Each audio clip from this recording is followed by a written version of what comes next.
Hello, everybody. Good evening. Welcome to this session.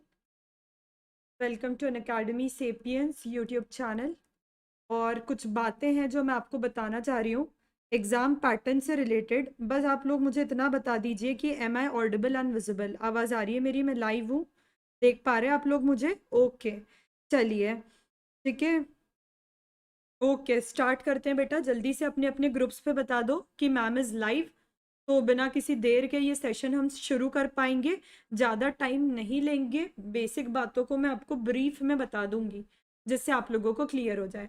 देखिए, ये आज आया है अभी शाम को, national eligibility cum entrance test, that is हमारा नीट यूजी का इंफॉर्मेशन बुलेटिन। इसमें है ना सारी चीज़ें मेंशन्ड है ना। तो इसी के बारे में मैं आप लोगों को कुछ बताना चाह रही हूँ। सबसे पहले तो मैं आपको ये बताना चाहती हूँ कि नीट पैटर्न में क्या चेंज हुआ है। नीट पैटर्न में क्या चेंज हुआ है, उसके बाद मैं आपको सिलेबस से रिलेटेड चीज़ें बताऊंगी। पहले पैटर्न की बात करते हैं। तो अभी तक नीट पैटर्न में क्या होता था? अभी तक नीट पैटर्न में ये होता था बेटा कि 45 क्वेश्चंस आपके फिजिक्स के आ जाते थे, 45 क्वेश्चंस आपके केमिस्ट्री के आ जाते थे, 90 क्वेश्चंस आपके बायोलॉजी के आ जाते थे। तो 45 प्लस 45 प्लस 90 आपका कितना हो गया? 180 क्वेश्चंस हो गए। नीट में 180 क्वेश्चंस आते थे। हर क्वेश्चन होता था 4 मार्क्स का। अगर आप सही करते हो तो +4, गलत करते हो तो -1, और अटेम्प्ट नहीं करते हो तो वो 0 रहता है। ये आप लोगों को पता है। ये हमारा पैटर्न ऑफ द टेस्ट रहता था नीट 2020 तक। अब क्या चेंजेस हुए हैं? ये चेंजेस अच्छे हैं, बुरे हैं? आपको कुछ अपनी प्रिपरेशन में चेंज करना है या आप अपनी क्या स्ट्रैटेजी बनाएंगे इन्हें सॉल्व करने के लिए, मैं आपको बताती हूँ। देखो, अभी चेंज क्या हुआ है पहले ये सुनो, फिर अच्छा है बुरा है क्या है वो सब हम बातें करते हैं। तो इस बार ये आपको दिख रहा होगा ना क्लियरली क्या होता है कि फिजिक्स में तो 45 क्वेश्चंस थे, इस बार भी फिजिक्स में 45 है। केमिस्ट्री में 45 होते थे, इस बार भी 45। पर पहले पूरे बायोलॉजी के 90 होते थे। तो ऐसा होता था कि बॉटनी थोड़ा ज्यादा आ जाता था, जूलॉजी थोड़ा कम आता था। ऐसा क्यों होता था बेटा? क्योंकि एक्चुअल में बॉटनी का जो चैप्टर है वो आपके कोर्स में ज्यादा है। जूलॉजी के तो 16 ही हैं। Only 16 chapters in are from the zoology, from 38। बाकी जो आपका बच जा रहा है ना 22, वो आपका बॉटनी से था, इसीलिए बॉटनी के क्वेश्चन भी ज्यादा आते थे। But now see we have this change over here कि अब क्या हो रहा है बेटा, बॉटनी के भी 45 है, जूलॉजी के भी 45 है। दैट मीन्स बॉटनी और जूलॉजी का वेटेज इक्वल हो गया है ना। इस पैटर्न को समझोगे तो आपको अपनी प्रिपरेशन में भी चीजें का समझ आएगी। क्या हो गया बेटा, मतलब अब बॉटनी और जूलॉजी पे हमको इक्वल वेटेज देना है। पहले क्या होता था कि बच्चा है ना प्लांट फिजियोलॉजी को इग्नोर करता था, तो मैं मना करती थी मत करो बेटा, बॉटनी के क्वेश्चन ज्यादा आ रहे हैं, उसको तो और अच्छे से करो।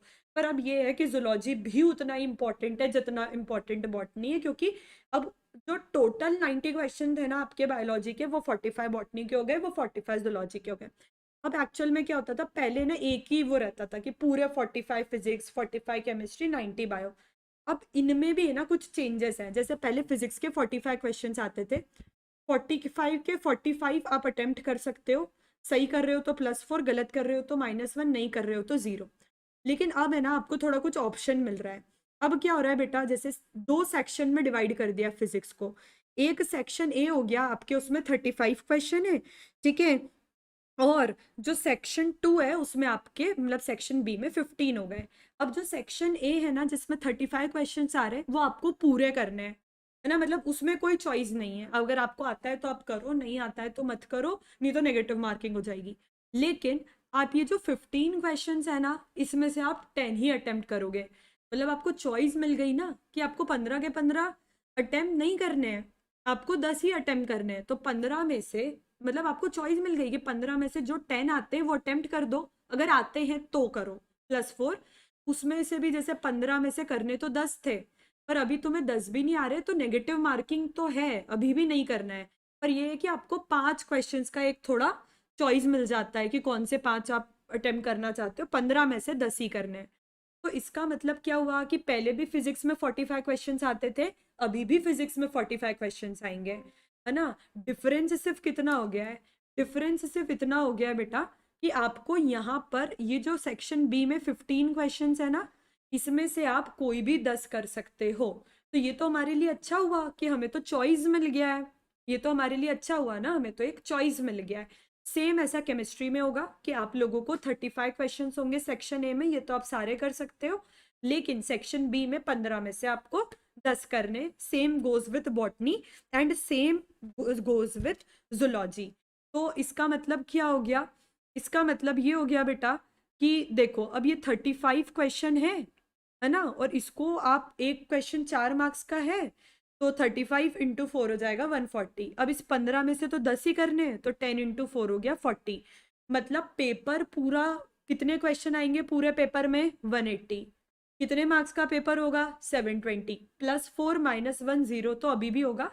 बस यही है कि आपको थोड़ी चॉइस मिल गई है, थोड़ी चॉइस मिल गई है, और होंगे सभी मल्टीपल चॉइस क्वेश्चन। ठीक है, तो यहाँ पे क्या लिखा है कि 2 सेक्शन होंगे, हर सेक्शन में A 35 B 15, 15 में से आपको 10 करने, मतलब आप 5 में से सिलेक्ट कर सकते हो। +4 होगा अगर आप करेक्ट करोगे, -1 होगा अगर आप गलत करोगे। इसीलिए अगर आपको नहीं आता है तो क्वेश्चन को छोड़ दो, उसको अनअटेम्प्टेड रख दो। ठीक है, ये चीज़ है, ये मेरे को आपको मेनली बता देना था। ठीक है, यूट्यूब पे बेटा मैं एनसीईआरटी एग्जाम्पलर पढ़ाती हूँ डेली रात को 8 बजे। आज थोड़ा सा उसको पोस्टपोन कर दिया क्योंकि ये न्यूज़ बहुत ज़्यादा ज़रूरी थी। तो ये पैटर्न में चेंज हुआ है। तो इससे हमें क्या क्या फ़ायदा है? इससे तो हमें ये फ़ायदा कि 5 क्वेश्चन का हमको ऑप्शन मिल गया, पहली चीज़। दूसरा फ़ायदा हमको क्या है कि अब हमारा बॉटनी और जूलॉजी का वेटेज इक्वल हो गया। बहुत अच्छी बात है मैम। ठीक है, और चीज़ें मैं आपको बताती हूँ कि जो आपकी एग्ज़ाम होगी वो पेन पेपर मोड पर ही होगी। ठीक है, वहीं से आपको पेन देंगे, OMR फिल करना है, there is no online pattern. Exam आपका 3 घंटे का ही होगा, 3 घंटे का एग्जाम होगा। आप इतने सारे 13 लैंग्वेजेस में आप पेपर दे सकते हो। ठीक है, 13 लैंग्वेजेस में पेपर दे सकते हो आप। तो जब आप एप्लीकेशन फॉर्म फिल करोगे तो वो वहां से आपसे पूछेगा कि आपको क्या करना है, कौन सी लैंग्वेज में पेपर देना है, तो वो थोड़ा आप लोग ध्यान से पढ़ना। जो इंग्लिश ऑप्शन सिलेक्ट करता है ना, तो उसको तो जो क्वेश्चन पेपर आएगी ना, जो बुकलेट आएगी वो इंग्लिश में ही आएगी। तो कोई अगर बच्चा ऐसा है कि जो इंग्लिश मीडियम का है पर उसकी इंग्लिश इतनी स्ट्रांग नहीं है, तो वो क्या करना, वो हिंदी करना। क्यों? क्योंकि अगर आप हिंदी करोगे ना तो आपको टेक्स्ट बुक इंग्लिश हिंदी दोनों में मिलेगी। तो अगर आपको कोई चीज़ इंग्लिश में नहीं समझ में आ रही है ना, वो हिंदी में आपको समझ आ जाएगी। जो रीजनल लैंग्वेजेस के पेपर होंगे जैसे तमिल, मराठी, बंगाली, गुजराती, ये भी साथ में इंग्लिश में आते हैं। ठीक है, लेकिन अगर कभी कोई ट्रांसलेशन में गड़बड़ी हो जाती है तो इंग्लिश को ही माना जाता है। ठीक है, तो ये सारे एग्जाम सेंटर्स अवेलेबल होंगे। आज कोई भी फॉर्म भरने की जरूरत नहीं है, कल भरना, और ज़्यादा लेट मत करना। ज़्यादा लेट करोगे तो जो एग्जामिनेशन सेंटर तुम्हें चाहिए वो मिल नहीं पाता है। ठीक है, अब एक और क्वेश्चन था about the eligibility of the NEET UG. ठीक है, कि नीट यूजी के लिए आप एलिजिबल हो कि नहीं हो। तो अगर कोई लड़का है या लड़की है ना, जो भी मेरा बच्चा है, अगर वो 17 ईयर्स का कंप्लीट हो चुका है ना, कब? यहाँ पे देखो, या फिर सोचो इसको इजी से, अगर आप 31 दिसंबर 2004 के पहले आपका बर्थ हुआ है, 31 दिसंबर 2004 के पहले अगर आपका बर्थ हुआ है, उस दिन हुआ है या उसके पहले हुआ है, तभी आप एलिजिबल हो। इसके बाद हुआ है तो आप छोटे हो। ठीक है, अपर एज लिमिट क्या रहेगी? अपर एज लिमिट जो रहेगी 25 ईयर्स के अंदर अंदर के लोग सभी दे सकते हैं। ठीक है, 5 ईयर्स का रिलैक्सेशन दिया है, मतलब अगर कोई SC ST OBC अगर 30 ईयर्स के अंदर है तो भी वो दे सकता है। ठीक है, दिस इज इम्पॉर्टेंट, इंडिया का सिटीजन होगा, ये सारी चीजें हैं। ये सारी चीजें तो जो रहती है हमेशा ही सेम रहती है, this is not an issue. और मैं आपको क्या बताना चाह रही हूँ वो सुन लीजिए आप जरा। आपको एम्स और जिपमेर नहीं होगी, नीट के अकॉर्डिंग ही आपको एम्स का, मतलब इन्हीं में आपको सीट मिलेगी। ठीक है, और क्या होगा बेटा कि आपको क्या होना चाहिए कि अगर नीट UG 21 में आप तभी आप एलिजिबल हैं जब आपका है ना 12th में फिजिक्स केमिस्ट्री बायो में 50% मार्क्स आता है। देखो इस लाइन को जरा थोड़ा ध्यान से पढ़ लो।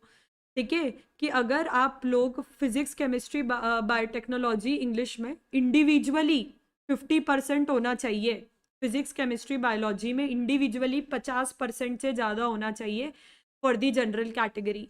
ठीक है, ये चीज़ तुम्हारी इंपॉर्टेंट है, 12th में मोस्टली को आ ही गया होगा।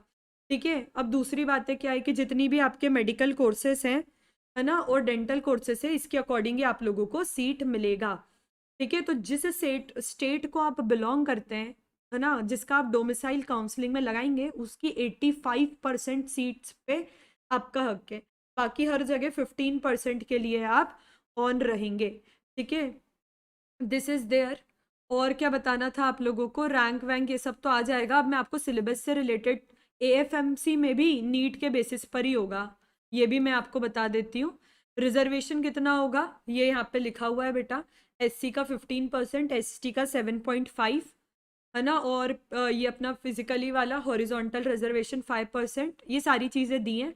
ये हर बार मोर और लेस सेम रहती है। मैं आप लोगों को थोड़ा सिलेबस के बारे में बताती हूँ कि क्या चीज़ें आपको पढ़नी है, क्या चीज़ें आपको नहीं पढ़नी है।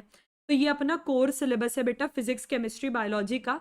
यहाँ पे तो सारी यूनिट्स ही दी गई है, पर मेरे को बायो में जो चेंजेस दिखते हैं ना, वो मैं आप लोगों को अच्छे से बताती हूँ। आ तो 10 यूनिट पूरी रही है, पर there are some changes. Changes मतलब चीज़ों को बहुत इन्होंने क्लियरली मेंशन कर दिया है, ठीक है, बहुत अच्छे से मेंशन कर दिया। मैं आपको ये चीज़ें बताती हूँ बेटा। बायो की बात कर रही हूँ मैं अभी, बाद में आपको सारी चीज़ें और अच्छे से बता दूंगी। देखो एक्चुअल में क्या है, पहली यूनिट है, बहुत अच्छी बात है, इसमें ना सब कुछ आ रहा है, ठीक है। हाँ, ये वाला अपना फाइलम लेवल का है। इसमें तो आप पूरा पढ़ ही रहे हैं, पूरा पढ़ लो। Chapter number 1, chapter number 2 living world, plant kingdom भी पढ़ लेंगे हम, कोई दिक्कत नहीं है। एनिमल किंगडम भी पढ़ लेंगे, कोई दिक्कत नहीं है ना। नॉन कॉर्डेटा कॉर्डेटा, यहाँ पर दिक्कत है बेटा, जो मॉर्फोलॉजी वाला चैप्टर है ना, मॉर्फोलॉजी और मॉडिफिकेशन वाला, इसको जरा थोड़ा सा ध्यान से सुन लो। मॉर्फोलॉजी में क्या हो रहा है, यहाँ पे फैमिलीज नहीं लिखी है। जो आप सोलेनाशिए, लिलीशिए, फेबेशिए पढ़ते हैं, ये यहाँ पर नहीं लिखा है, ठीक है। तो एक ये हमारा थोड़ा सा ना प्लस पॉइंट हो गया है कि हमें फैमिलीज नहीं पढ़नी है, तो फैमिलीज को अब आप छोड़ सकते हो, ठीक है। ये चीज़ इंपॉर्टेंट है। दूसरा जो आपका डाउट रहता है बच्चों कि मैम कौन कौन सा पढ़ना है, कॉकरोच पढ़ना है, अर्थवर्म पढ़ना है, फ्रॉग पढ़ना है, तो आपको सिर्फ और सिर्फ इंसेक्ट पढ़ना है, दैट इज कॉकरोच। वो भी यहाँ पे लिखा है कि ब्रीफ अकाउंट पढ़ना है। ब्रीफ अकाउंट का क्या मतलब है, थोड़ा सा पढ़ना है, ठीक है। जितना एनसीईआरटी में लिखा है उतना पढ़ना है ना, कॉकरोच ज्यादा डिटेल में नहीं पढ़ना है। टिश्यू पढ़ना है अपन को, ठीक है। कॉकरोच पढ़ना है, मतलब अर्थवर्म और फ्रॉग सिलेबस में तो नहीं लिखा है, फैमिली यहाँ पे नहीं लिखी है, ठीक है। फिर आ जाएंगे हम सेल स्ट्रक्चर पे, सेल का पूरा चैप्टर आप लोगों को पढ़ना है, ठीक है। फिर उसके बाद सेल साइकिल भी पढ़ना है, और बायोमोलिक्यूल्स में भी इन्होंने यहाँ पर सारी चीज़ें मेंशन करा है, एंजाइम एक्शन वगैरह। अब आते हैं हम प्लांट फिजियोलॉजी पे, तो वही बेटा ट्रांसपोर्ट मिनरल, ये सारी चीज़ें लिखी हैं यहाँ पे as it is, as it is सब कुछ लिखा है, ये आपको पढ़ना ही है। फिर क्या होता है ह्यूमन फिजियोलॉजी। ह्यूमन फिजियोलॉजी में देखो, यहाँ पे जो रेस्पिरेटरी ऑर्गन होते हैं एनिमल्स में, यहाँ पे लिखा है रिकॉल ओनली। रिकॉल ओनली मतलब क्या है कि आपको ज़्यादा डिटेल में नहीं जाना है, ठीक है, ज़्यादा डिटेल में नहीं जाना है। इसके जो एनसीईआरटी में एक पैराग्राफ लिखा है ना कि पॉरीफेरा, सिलेंट्रेट, स्टीनोफोर तो अपने बॉडी सरफेस से ही रेस्पिरेशन कर लेते हैं, वो आपके लिए इंपॉर्टेंट है। बाकी चीज़ें ज़्यादा डिटेल में नहीं जाना है। पर एक चीज़ मैं आपको हाईलाइट करना चाहूँगी कि जितने भी सिस्टम के डिसऑर्डर है ना, इन्होंने ना बहुत स्पेसिफिकली इन चीज़ों को मेंशन करा है। तो डिसऑर्डर पढ़ना बिल्कुल मत भूलना, these things are mentioned very very clearly. और कैलोरिफिक वैल्यूज जो हम मोस्टली इग्नोर कर देते हैं, फिजियोलॉजिकल और कैलोरिफिक वैल्यू, वो प्रोटीन एनर्जी, है ना, ये वाला भी अपन को पढ़ना है बेटा। जिसका 12th का रिजल्ट अभी नहीं आया है, वो नीट का फॉर्म फिल कर दे, काउंसलिंग के टाइम आपको 12th का रिजल्ट लगाना है, अभी आप उस रिजल्ट की चिंता मत करो, ठीक है। फिर आपका ये लोकोमोशन हो गया। हाँ, फिर उसके बाद क्या होगा, हाँ, अब elementary idea, mechanism of hormone action, ठीक है। मैकेनिज्म ऑफ हार्मोन एक्शन, इसका आपको एलिमेंट्री आइडिया होना चाहिए, जितना एनसीईआरटी में दिया है उतना दिया है, ठीक है। और फिर ये सारे डिसऑर्डर्स भी पढ़ने हैं। अब एक्चुअल में यहाँ पे प्रॉब्लम क्या है कि जो भी एम्ब्रियोजेनेसिस बहुत ज़्यादा डिटेल में पढ़ता है, प्लेसेंटा, कुछ कुछ बच्चे हैं ना बहुत ज़्यादा डिटेल में पढ़ चुके हैं, बीएससी लेवल का पढ़ते हैं, इट इज़ नॉट रिक्वायर्ड। यहाँ पर क्लियरली लिखा है कि एलिमेंट्री आइडिया चाहिए। एलिमेंट्री का क्या मतलब होता है, जितना एनसीईआरटी में दिया है और जितना क्या बोलते हैं, मतलब ब्रीफ आइडिया चाहिए आपको, है ना। प्राथमिक आइडिया जिसको नहीं बोलते हैं, प्राथमिक आइडिया आपको चाहिए, जो फर्स्ट आइडिया होता है, जनरल आइडिया होता है। तो अब जो बच्चे बीएससी करते रहते हैं और डिटेल में पढ़ते रहते हैं, अब it is not the time, क्योंकि जब उन्होंने स्पेशली लिख दिया एलिमेंट्री आइडिया, मतलब वो एनसीईआरटी से ही पूछेंगे। सेक्सुअल रिप्रोडक्शन का आपका ये चीज़ हो जाता है, इसमें सारी चीज़ें मेंशन्ड है ह्यूमन में, फिर जनरल अवेयरनेस होनी चाहिए about the assisted reproductive technologies, है ना, ये भी स्पेसिफिकली मेंशन करा है। दूसरी बात बेटा, ये आपका आ जाता है जेनेटिक्स एंड एवोल्यूशन वाली सारी चीजें, ठीक है। इनमें इन्होंने एक एक चीज लिखा है। हनी बी का जो सेक्स डिटर्मिनेशन है, इसको अलग से ध्यान से पढ़ लो। किसी बच्चे के पास पुरानी एनसीईआरटी है हनी बी का, वो पढ़ते नहीं है, पर हनी बी का इंपॉर्टेंट है। यहाँ पे मैं आप लोगों को ये चीज बहुत अच्छे से हाईलाइट करना चाहती हूँ, ठीक है। फिर उसके बाद बेटा और क्या चीजें हैं, इवोल्यूशन आप एज इट इज पढ़ रहे हो, पूरा पढ़ रहे हो, इट इज ग्रेट, है ना। फिर biology in human welfare, human health and disease. देखो अब इसमें जो डिसीजेस लिखी है ना, वो पढ़ो। Malaria, filariasis, ascariasis, typhoid, pneumonia, common cold, amoebiasis, ringworm, ठीक है। अब जो बच्चा इसके अलावा दुनिया भर की डिसीजेस पढ़ता रहता है, वो पढ़ना बंद कर दे, है ना, कि इतनी सारी डिसीजेस है, पढ़ते जा रहे हैं। एड्स पढ़ना है, कैंसर पढ़ना है, इसके अलावा डिसीजेस मत पढ़ो कि बैक्टीरिया से तो ये भी हो रहा है, वो भी हो रहा है ना, डिप्थेरिया विप्थेरिया, इतना कुछ मत पढ़ो, ठीक है। फिर ये तो आपको प्लांट ब्रीडिंग वाला तो इम्पोर्टेंट है ही, ह्यूमन वेलफेयर बता दिया। बायोटेक्नोलॉजी में एप्लीकेशंस पे थोड़ा जरा ज़्यादा ध्यान देना, क्योंकि एप्लीकेशन अगर उन्होंने अलग से लिख के बोला है ना, ट्रांसजेनिक एनिमल हो गया, बीटी क्रॉप्स, बायोपायरेसी, इसको पढ़ना है। फिर उसके बाद जैसे आ जाता है, ओके अब आ जाता है इकोलॉजी वाला जो पार्ट है। इकोलॉजी का बहुत ज़्यादा वेटेज होता है, इकोलॉजी का बहुत ज़्यादा वेटेज होता है एग्जाम में, ये आप लोगों को भी पता है। तो इकोलॉजी में ऑर्गेनिज्म एंड पॉपुलेशन पूरा ही पढ़ना है। न्यूट्रिएंट साइक्लिंग कौन सी पढ़नी है, कार्बन की और फॉस्फोरस की। Don't waste your time, sulphur की पढ़ रहे हैं, इसकी पढ़ रहे हैं, है ना। मेनली इन दोनों न्यूट्रिएंट साइक्लिंग पे थोड़ा ज़्यादा सा ध्यान दे दो। नेशनल पार्क, सेंचुरीज और बायोस्फीयर रिजर्व में डिफरेंस क्या है और कितने होते हैं और कौन सा किसके लिए फेमस है, ये पढ़ लेना, क्योंकि अलग से मेंशन्ड है। बाकी अपना ये इन्वायरमेंटल इशू हो गया, ठीक है। अब क्या होगा कि आपको एनटीए की साइट तो पता ही है, पर अगर आपको देखना है कि डेंटल कॉलेजेस की कौन कौन सी लिस्ट अवेलेबल है, तो वो इस साइट पे मिलेगी। ये पीडीएफ बेटा मैं ऑलरेडी टेलीग्राम ग्रुप पर सेंड कर चुकी हूँ, ठीक है। तो जिसको भी ये चाहिए आप ले लो। मेडिकल कॉलेजेस की लिस्ट है, आयुर्वेदिक में भी इसी से एडमिशन हुआ होगा, ये भी चीज़ यहाँ पे लिखी हुई है, ठीक है। ये आपका सिटी कोड है। फॉर एग्जाम्पल मैं मेरी बात करती हूँ कि अगर मैं मतलब आपको सिटी कोड भरना रहता है वहाँ पर कि आप कहाँ बिलोंग करते हो। जैसे अगर मैं इंदौर से हूँ, मध्य प्रदेश से हूँ, तो मुझे ये सिटी कोड भरना रहेगा, ताकि मुझे यहाँ पर ही मेरा एग्ज़ाम सेंटर मिल जाए और मुझे ज़्यादा बाहर नहीं जाना पड़े, ठीक है। ये सारी चीज़ें अकाउंट में है। इसके अलावा आपका कुछ भी क्वेश्चंस है तो आप मुझसे पूछ सकते हो। कुछ डेट से रिलेटेड चीज़ें हैं बेटा, कुछ डेट से रिलेटेड इश्यूज है, तो वो मैं आपके करती हूँ बेटा। हाँ क्या बेटा, रिजल्ट से रिलेटेड है, जिसका 12th का रिजल्ट नहीं आया उसको टेंशन लेने की जरूरत नहीं है, सब में इंडिविजुअली 50% से ऊपर मार्क्स आने चाहिए, ठीक है। और क्या क्या डाउट है जल्दी से आप लोग कमेंट बॉक्स में बता दीजिए, मैं सबके डाउट्स क्लियर कर देती हूँ, ठीक है। देखो डेट्स के बारे में आप लोगों को बताती हूँ कि आज क्या हो गया बेटा, 13 जुलाई, आज से ना फॉर्म शुरू हो गए हैं भरना, पर 6 अगस्त तक भरे रहेंगे। तो आज जल्दी मत करो, कल परसों भी भर दो, पर ज़्यादा लेट भी मत करना, नहीं तो एग्ज़ाम सेंटर्स नहीं मिलेंगे। तो आप क्या करेंगे, 13 जुलाई है ना, तो अब आज तो भर ही नहीं सकते, 14th 15th में अच्छे से प्रे करो भगवान से सिलेक्शन हो जाए और भर दो। तो 6, कोई भी बच्चा 6 अगस्त का वो नहीं देखेगा कि मैं तो 6 को ही भरूंगा, है ना। रात को 11:50 पे खत्म हो जाएंगे फॉर्म, लेकिन आपको कब भर देना है, 15-16 तक भर देना है, ताकि डिजायर्ड आपको मिल जाए, ठीक है। फिर आप फी कब तक पे करना है, 7 अगस्त तक पे करना है, पर जिस दिन आप फॉर्म भरते हैं उसी दिन ये सारी चीजें कर दो एक ही साथ, तो बढ़िया रहता है, ठीक है। जो जनरल कैंडिडेट्स है उनके लिए 1500 का फॉर्म है ना। और फिर जो ओबीसी है, ईडब्ल्यूएस है, उनका 1400 का, और इनका 800 का है, एससी एसटी का, और अपने ट्रांसजेंडर का। और जो आउटसाइड इंडिया के हैं वो इनका ये अलग है। फिर उसके बाद अगर, वैसे तो मैंने आप लोगों को इतनी बार समझाया है कि फॉर्म कैसे भरना है, आज सुबह भी वीडियो आई है कि फॉर्म के लिए कैसे तैयारी करो, भले ही आप बोलोगे तो मैं एक और बार वीडियो बना दूंगी, पर कोई फॉर्म में मिस्टेक मत करना, है ना। अगर आप मिस्टेक कर देते हो फॉर एग्जाम्पल गलती से, है ना, तो 8 अगस्त से लेकर 12 अगस्त के बीच में आप इसको करेक्ट कर सकते हो, ठीक है। 8 से लेकर 12 के बीच में आप इसको करेक्ट कर सकते हो, पर हमें पूरा एफर्ट डालना है कि हम कोई गलती नहीं करेंगे। मैं आपको फॉर्म भरना एक और बार बता दूंगी, ठीक है। फिर 20 अगस्त को आप जरा चेक कर लेना कि आपको कौन सी सिटी अलॉट हुई है। अगर आपको आपकी सिटी अलॉट नहीं होती है, कहीं बाहर का सेंटर होता है, तो टाइम पर रिजर्वेशन करवा लेना, इधर उधर जहाँ भी जाना है। ऐसा नहीं होगा कि आप बाद में वेट करोगे कि रिजर्वेशन ही नहीं मिले। एडमिट कार्ड कहाँ होगा? 3 दिन पहले रिलीज होगा एग्जामिनेशन के, लेकिन 20 अगस्त को आपको सिटी की डेट आ जाएगी। ठीक है, तो आपको ट्राई करना है कि पहले ही सिटी की डेट पता करके रिजर्वेशन कर लो। एग्जाम कब होगी हमारी? 12 सितंबर को होगी, संडे का दिन है। 180 मिनट का एग्जामिनेशन होगा, दैट इज 3 आवर्स का एग्जामिनेशन होगा। एग्जामिनेशन टाइम होगा आपका 2 PM to 5 PM। मतलब अब आप लोगों को क्या करना है? आप लोगों को 2 बजे से लेके 5 बजे तक सोना नहीं है। समझ रहे हो आप लोग?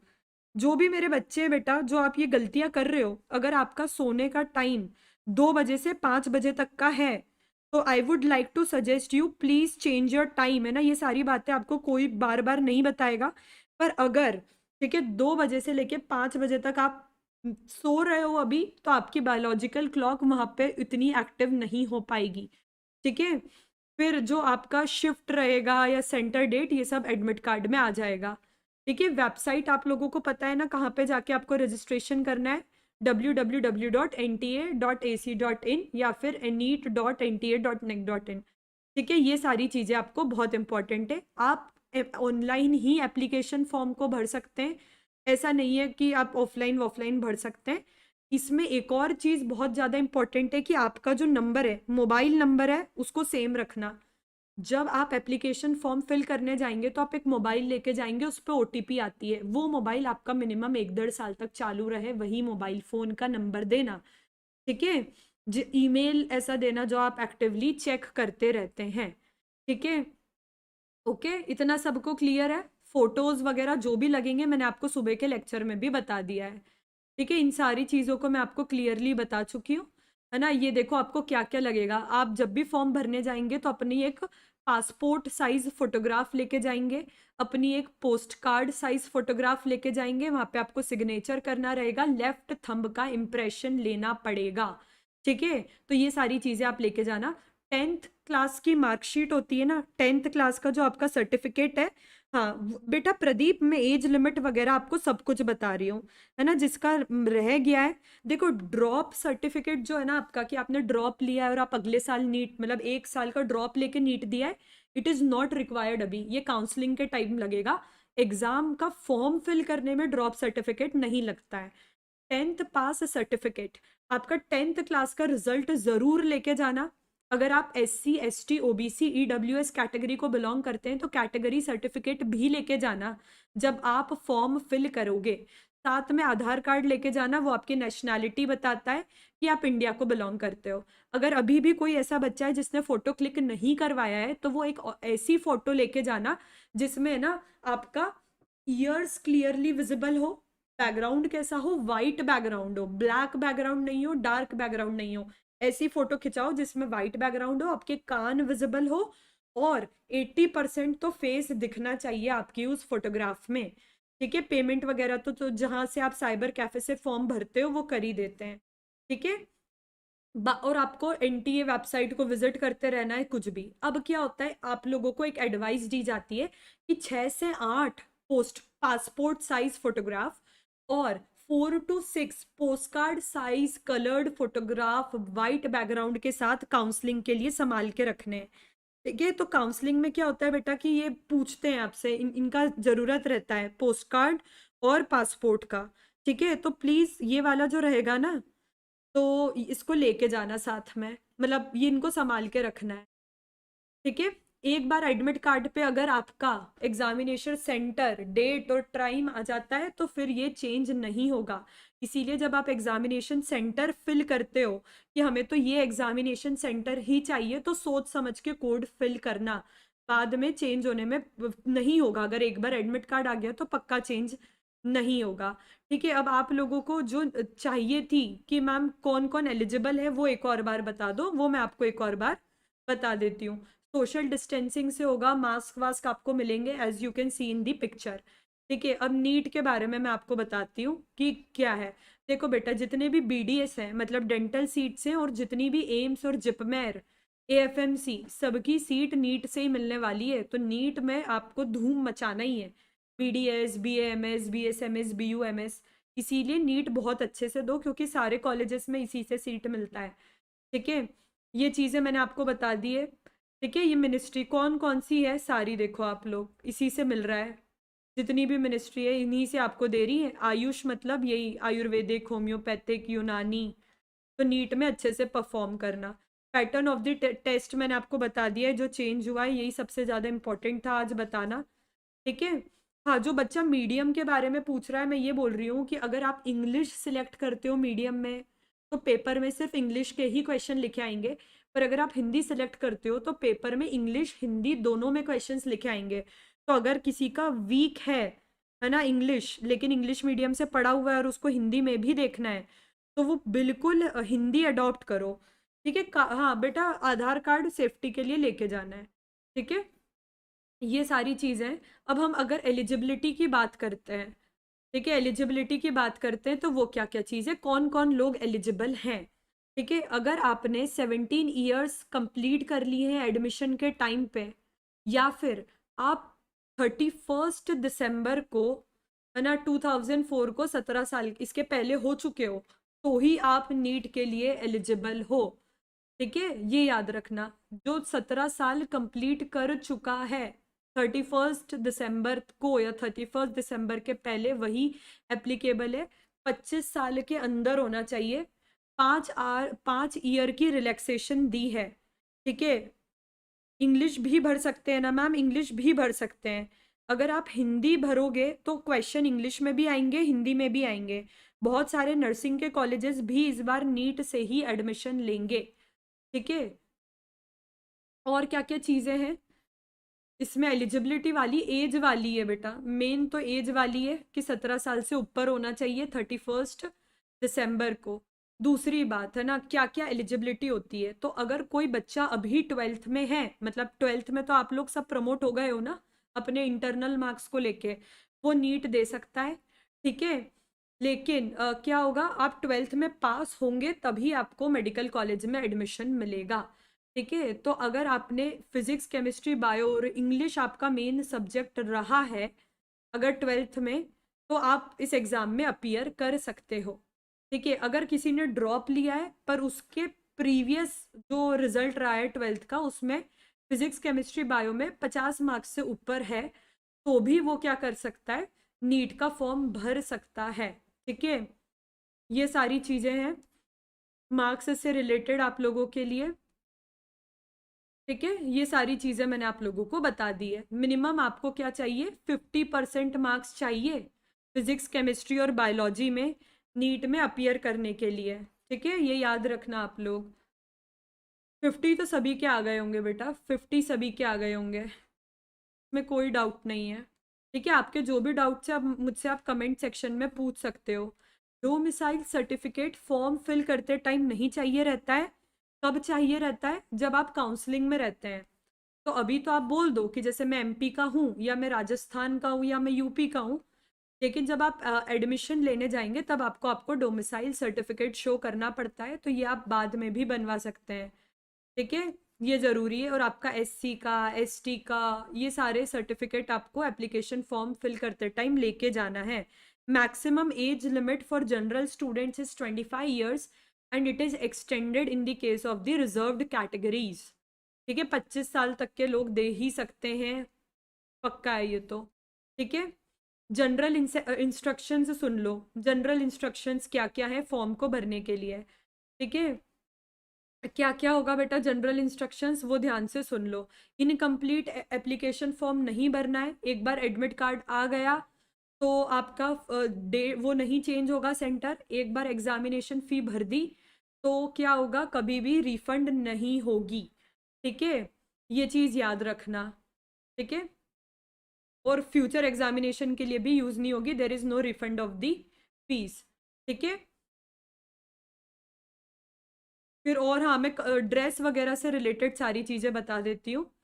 चलिए, अगर आप जब भी एप्लीकेशन फॉर्म भरने जाएंगे कट ऑफ इंक्रीज होगा, बोल सकते हैं वैसे।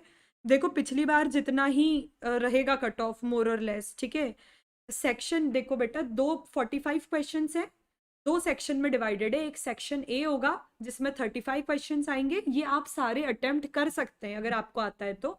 सेक्शन बी में 15 क्वेश्चंस होंगे, इसमें से आप 10 ही अटेम्प्ट कर सकते हैं। ठीक है, ठीक है। हाँ, मैंने एग्जाम पैटर्न कर दिया है एक्सप्लेन। अब यहाँ पे सुन लो, जब आप एप्लीकेशन फॉर्म भरने जाओगे तो आपको मम्मी और पापा की करेक्ट स्पेलिंग लिखनी है, वही स्पेलिंग लिखनी है जो 10th के आपके उसमें थी, 10th वाली मार्कशीट में थी। आधार कार्ड नंबर लेके जाना है। अगर आपका 12th का एडमिट कार्ड था तो वो लेके जाओ, या 12th का मार्कशीट है तो वो लेके जाओ। ठीक है, आप कोई भी एक आइडेंटिटी प्रूफ ले जा सकते हैं। ठीक है, identity card number, date of birth, address, mobile number, ये सारी चीज़ें आपको लेके जाना है। ठीक है, बेटर होगा कि आप आधार कार्ड नंबर ले जाएं, 12th की एडमिट कार्ड ले जाएं, फोटोग्राफ, मतलब ये सारी चीज़ें आपकी आईडी है, पासपोर्ट नंबर है आपके पास, जो भी चीज़ है बेटा ये आप ले जा सकते हैं। क्या ले जाएंगे? Passport size photograph, post card size, signature, left thumb impression, class 10th की मार्कशीट, सर्टिफिकेट्स, है ना। What pattern is changed? बेटा मैंने सबसे पहले यही करा है कि क्या पैटर्न चेंज हुआ है। जो भी कैंडिडेट्स अभी 12th में थे 21 में, उनको क्या कोड सिलेक्ट करना है? 01। और जो क्लास कंप्लीट कर चुके 12th, उसको 2 से 7 के बीच में करना है। मैं बताती हूँ कोड्स क्या क्या हैं। ठीक है, I will tell you the codes and everything. Mobile number, address, pin code, postal address सही फिल करना, गलत फिल मत करना। ठीक है, एकेडमिक क्वालिफिकेशंस, ठीक है, ये सारी चीज़ें रहेंगी। ये आपको दिया है बेटा कि आपका ईयर्स और वाइट वो विजिबल होना चाहिए। मैंने सारी चीज़ें कवर कर ली अबाउट कैसा थंब इम्प्रेशन होना चाहिए, कैसा क्या होना चाहिए, एवरीथिंग। 1500 का फॉर्म है फॉर जनरल एंड एवरीथिंग, ये भी मैं बता चुकी हूँ। ठीक है, क्या क्या फिल करना है आपको, ये सारी चीज़ों के बारे में नॉलेज लेके ही फॉर्म फिल करने जाना। ठीक है, कैंडिडेट का नेम सही स्पेलिंग, फादर का नेम, मदर का name, birth date, gender, nationality आपकी इंडियन, आइडेंटिटी टाइप, क्या आइडेंटिटी टाइप में आप आधार कार्ड यूज़ कर सकते हैं, 12th का आपका एडमिट कार्ड यूज़ कर सकते हैं, पासपोर्ट यूज़ कर सकते हैं, आइडेंटिफिकेशन नंबर, एड्रेस क्या है आपका, लोकेलिटी क्या है, city, town, village, country, state, district, pin code, mobile number, email address, alternate contact number, आपका परमानेंट एड्रेस के बारे में सब कुछ। फिर आप वहाँ पर एक पासवर्ड चूज करेंगे बेटा, एक पासवर्ड चूज करेंगे, इसके बारे में सुन लो। ठीक है, हाँ, पासवर्ड चूज करना रहता है वहाँ पे। इस पासवर्ड को याद से अपनी एक कॉपी में लिख लेना। ठीक है, बाद में जब आप काउंसलिंग करोगे, जब आप एडमिट कार्ड डाउनलोड करोगे, तो ये आपसे पासवर्ड पूछता है। अब पासवर्ड भूल मत जाना बेटा। ठीक है, प्लीज पासवर्ड को अच्छे से रखना लिख के एक जगह। और उसके बाद सिक्योरिटी क्वेश्चंस होते हैं और इनके आंसर भी आपको पता होना चाहिए और एक पिन भी पता होना चाहिए। ठीक है, अब दूसरे पे आ जाओ। आपको अगर मतलब फिर आपका, हाँ, आप 4 एग्जाम सिटी सिलेक्ट कर सकते हैं ना। जैसे अगर आप कहाँ पे एग्जाम देना चाहते हैं, सबसे पहले सेकंड नंबर पे कौन सा सेंटर लेंगे, थर्ड पे कौन सा लेंगे, फोर्थ पे, तो ये आप 4 एग्जाम सेंटर फिल कर सकते हैं। आपका ईयर ऑफ पासिंग क्या है 12th का, कौन कौन सी क्वालिफाइंग एग्जाम्स कौन सी है, स्कूल कहाँ था, क्या नाम था स्कूल का, school board, result mode, CGPA कितना आया, रोल नंबर क्या था। ठीक है, ये सारी चीज़ें आपको लगेगी। अगर आप जम्मू एंड कश्मीर को बिलोंग करते हैं तो आपको सेल्फ डिक्लेरेशन सर्टिफिकेट भी देना होता है। एक बहुत ज़्यादा इम्पॉर्टेंट चीज़ मैं आप लोगों को बताऊंगी। Do you intend to wear customary dress contrary to the dress code? क्या होता है कि कुछ है ना ऐसे होते हैं बच्चे, मतलब जो अपनी कल्चर की ड्रेस ड्रेस पहन के जाते हैं, जैसे कोई लड़की है उसको बुर्का पहन के जाना है ना, कोई पगड़ी है, तो ये चीज़ आपको फिल करना है कि हाँ हम हमारा कस्टमरी ड्रेस पहनेंगे। फॉर्म में ही आपको बताना पड़ेगा कि हम पहनेंगे। तो जो पहनते हैं वो वहाँ पे बिल्कुल मार्क कर देना। 10th की भी आपको डिटेल देनी पड़ती है। ठीक है, 10th की भी डिटेल आप लोगों को देनी पड़ती है। प्लेस ऑफ बर्थ, फादर का क्या क्वालिफिकेशन है, फादर की क्या ऑक्यूपेशन है, फादर की एनुअल इनकम, मम्मी का सब कुछ, ये सारी चीज़ें आपको लिखनी पड़ेगी वहाँ पर। फिर एडमिट कार्ड जब भी आएगा बता देंगे, बिना एडमिट कार्ड के आप एग्ज़ाम में अपीयर नहीं कर सकते हैं। ये चीज़ बहुत अच्छे से याद रखना है ना। फिर ड्रेस कोड आपका क्या रहेगा? ड्रेस कोड क्या रहेगा? ड्रेस कोड ये रहेगा बेटा कि आप जब भी एग्ज़ाम देने जाएंगे उसके पहले आपकी चेकिंग होगी, फ्रिस्किंग होगी। ठीक है, तो आप कोई भी रिटर्न मटेरियल, कोई चिट्स, कोई पेपर, कोई pencil box, plastic pouch, calculator, pen, scale, है ना, पेन ड्राइव, इरेजर, कैलकुलेटर, कुछ भी लेके अंदर नहीं जा सकते। Mobile phone, Bluetooth, earphone. आप अपना वॉलेट, गॉगल, हैंड बैग भी नहीं ले जा सकते। वॉच नहीं पहनना, ब्रेसलेट नहीं पहनना, कैमरा नहीं ले जाना। ठीक है, कोई भी ऑर्नामेंट है ना, जो इयररिंग्स वगैरह होती हैं, वॉच होती हैं, कुछ भी नहीं पहनना है आपको। ठीक है, एग्जाम में जाते टाइम अगर आप आपका कल्चर का कुछ पहनना चाहते हैं तो आपको पहले ही लिखना पड़ेगा। जीन्स में भी अगर आपका जो बटन है मेटल का है तो अवॉइड जीन्स, बढ़िया लोअर टी शर्ट पहन के जाओ, कंफर्टेबल भी फील होगा। खाना पानी नहीं ले जा सकते एग्जाम देते देते, ऐसा नहीं है बेटा पकोड़े खा रहे हैं ना, वाटर बॉटल कुछ भी नहीं, वहाँ पे सब मिलेगा। ठीक है, ये नहीं लेके जाना है।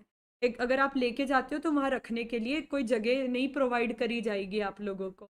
ठीक है, अगर आप कोई कल्चरल का, रिलीजियस का ड्रेस पहन के जाते हैं, ठीक है, तो आपको पहले ही जाके बता देना है वहाँ पे और एग्जाम में भी फिल कर देना है। ठीक है, क्या पहन सकते हैं आप, ड्रेस कोड क्या है? आप लाइट क्लॉथ पहने, है ना। Long sleeves are not permitted, long sleeves के कपड़े भी नहीं पहन सकते हैं लोग। ठीक है, ये भी चीज़ लिखा है। स्लीपर सैंडल, है ना, ये है, शूज़ नहीं पहन सकते हैं आप लोग। ठीक है, स्लीपर में ही एग्ज़ाम देना है जाके। ठीक है, ये चीज़ रहेगी आपको। ये आपका ड्रेस बता दिया है। ठीक है, पेरेंट्स के बारे में भी आपको इन्फॉर्मेशन भरनी है, वो भी मैंने आपको बता दी है। ठीक है, एग्ज़ाम के दिन क्या क्या लेके जाना है आपको? एग्ज़ाम के दिन आपको क्या लेके जाना है? एग्ज़ाम के दिन आपको एडमिट कार्ड लेके जाना है, आपका एक एक्स्ट्रा, मतलब एडमिट कार्ड पे लगाना है पासपोर्ट साइज़, इसके अलावा एक और पासपोर्ट साइज़ फ़ोटोग्राफ लेके जाना है। अटेंडेंस शीट पे वहाँ पे लगता है, एक आइडेंटिटी प्रूफ लेके जाना है आप लोगों को, और एक post card size colour photograph भी लेकर जाना है ना, परफॉर्मा डाउनलोड करके। ठीक है, ये सारी चीज़ें एग्जामिनेशन सेंटर की तो मैं आपको एक दिन पहले बता दूंगी, अभी तो आप एप्लीकेशन फॉर्म वाले पे ध्यान दो। ठीक है, ये सारी चीज़ें एग्जामिनेशन के वाले एक दिन पहले बता दूंगी कि कितने बजे जाना है और क्या लेके जाना है। अभी तो आज की क्लास के लिए सिर्फ इतना बहुत ज़्यादा इंपॉर्टेंट था, नीट एग्ज़ाम पैटर्न। ये लास्ट बार रिपीट करके मैं आज का सेशन ख़त्म करूँगी, जिसके लिए मैंने एक्चुअल में क्लास अरेंज करा था बेटा। ठीक है, एग्ज़ाम पैटर्न लास्ट बार सुन लो। एग्ज़ाम पैटर्न ये है कि टोटल क्वेश्चंस 180 रहेंगे, टोटल पेपर में 720 मार्क्स का रहेगा। ठीक है, फिजिक्स में 45, केमिस्ट्री में 45। पहले बॉटनी जूलॉजी मिला के 90 क्वेश्चंस आते थे, पर अब बॉटनी का सेक्शन अलग होगा, उसमें 45 क्वेश्चंस आएंगे। जूलॉजी का सेक्शन अलग होगा, उसमें 45 क्वेश्चंस आएंगे। ठीक है, फिजिक्स, ये जो सेक्शन होगा एक एक सब्जेक्ट दो सेक्शन में डिवाइडेड होगा। जैसे बॉटनी का जो 45 क्वेश्चंस है ये दो में डिवाइडेड होंगे, एक में 35 क्वेश्चंस आएंगे, इसमें आप सभी क्वेश्चंस अटेम्प्ट कर सकते हैं। सेक्शन बी में 15 क्वेश्चन आएंगे, पर इसमें से आपको 10 ही क्वेश्चन अटेम्प्ट करना है, 5 नहीं करना है। ठीक है, और अगर आपको आता है तो करो, नहीं आता है तो मत करो, नहीं तो नेगेटिव मार्किंग हो जाएगी। Student we take pen, pen pencil कुछ मत लेके आना, नीट में मिलेगा आपको पेन पेंसिल सब कुछ। ठीक है, मुझे लगता है सभी बच्चों के डाउट क्लियर हो गए। ठीक है, अब हम मिलेंगे बाद में, कल की क्लास में मिलेंगे। इसके पहले मैंने एक वीडियो अपलोड किया है बेटा कि 50 दिन का टाइम टेबल बायोलॉजी में 340 प्लस लाने के लिए, उस वीडियो को एक बार देख लो, उसको स्ट्रिक्टली फॉलो कर लो, आपके 100% 340 प्लस आ जाएंगे। चलिए बेटा, बाय बाय, टेक